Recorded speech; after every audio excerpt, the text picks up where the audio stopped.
From Michael.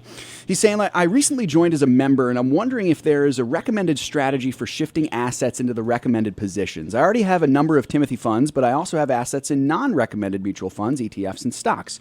Is there any benefit to trading versus selling and then buying? Is there any benefit to trade to similar sectors? Or does it matter? Thanks so much. I'm 31 years old.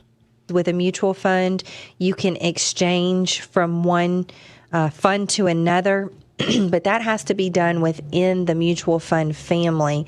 So you can't say have a mutual fund that's run by Vanguard or Fidelity or, BlackRock or something like that, those that are not biblically responsible, and exchange them into, let's say, the Timothy plan, because, the Timothy plan is one of, there been a lot more in recent years come along with this trend to honor God in investing, but Timothy was really the pioneer in biblically responsible investing, and that's why the Timothy funds are in some of our models. So you can't really go from the other mutual funds into the Timothy funds as an exchange, so you really are kind of forced to sell those other ones and buy into those.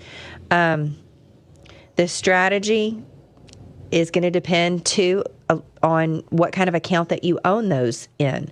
If they're all either in a Roth or a traditional IRA, you don't have to worry about any tax consequences from getting out of those positions and into others, like capital gains. So, you could do that right away. I mean, in my opinion, if you have no tax consequences and your heart is convicted, it's just best just to get out of the ones that are not biblically responsible and then use a systematic strategy to go back into and rebuild a biblically responsible portfolio. Now, if you have tax consequences that will be incurred, let's just say that it's not a qualified account where if you sell out of positions with gains in them, you're going to have to pay capital gains taxes.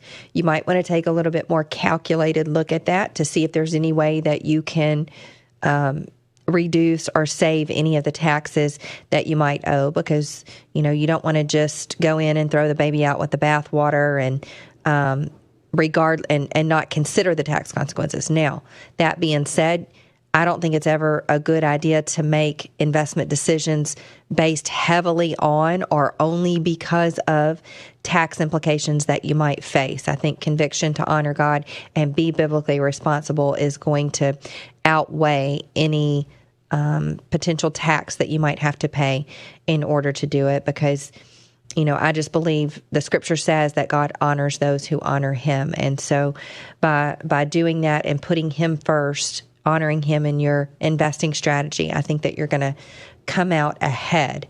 So, you could, if you do have appreciated stocks, you could consider any of the giving that you're doing this year.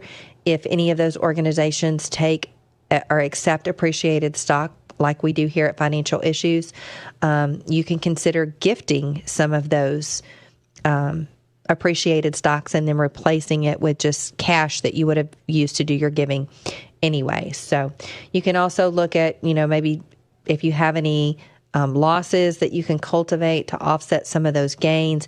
Maybe you have losses from last year that have carried forward into this year that would help to offset some of that.